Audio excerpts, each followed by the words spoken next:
Hi everybody, welcome to Sunshine Official's YouTube channel, which today I have created and decided to make a video on YouTube channel on the various contents relating to financial reporting, accounting related queries, taxation related queries, and other matters pertaining to this. So, and I would also like to share before moving on to my next point and before sharing my contents, is that what the purpose of mine of making YouTube videos and creating this channel, because nowadays I'm having some free time and I always believe that as much as knowledge a person shares, it indirectly gives that person's benefit of somewhere that personal skills enhancement.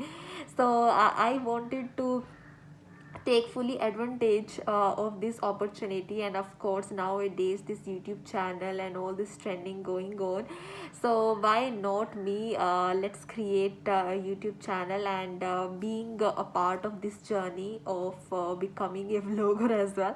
I don't know, okay, but without so today my content would be on a query that I received yesterday from one of my friends who works in the finance section of a multinational company, and their financial year end is going on.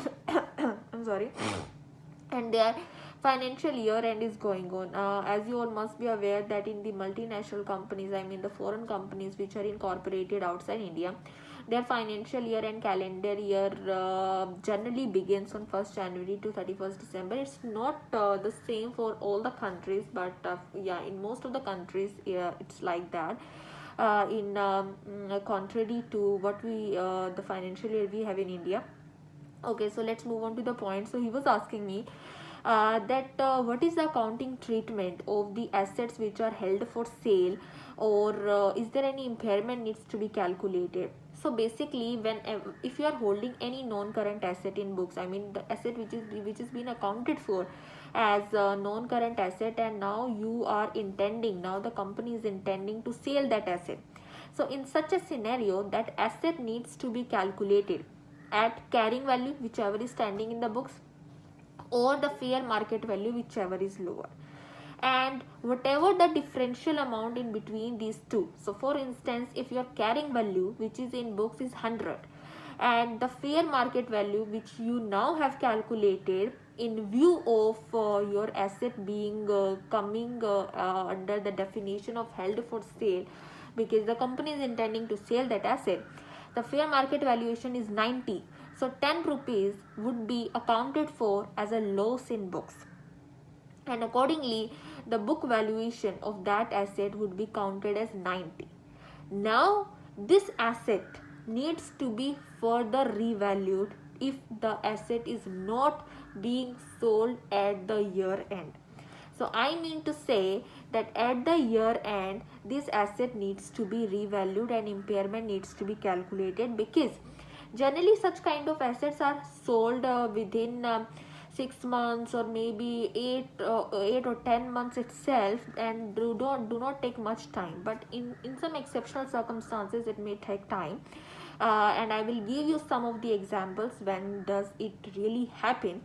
So in that case, at the year end, that non-current asset held for sale which you earlier calculated at the fair market value or cost value, whichever is lower, it needs to be revalued.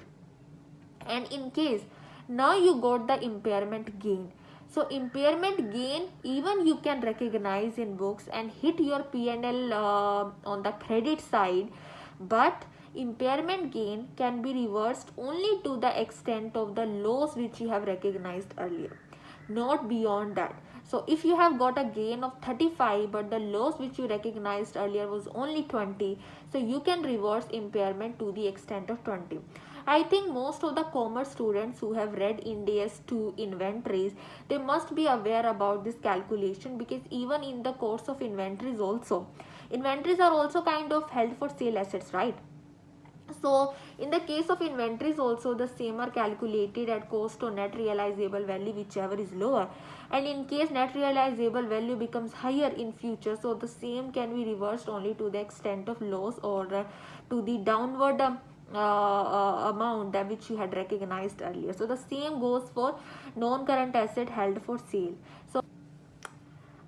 So thank you guys, thanks for being with me. This was a very short video which I created on the accounting treatment and the impairment which needs to be calculated for such kind of assets which are held for sale. So do let me know in the comments if you like this video, and help me to know that what kind of content or what kind of queries you have, so that I can help you further by making such YouTube videos.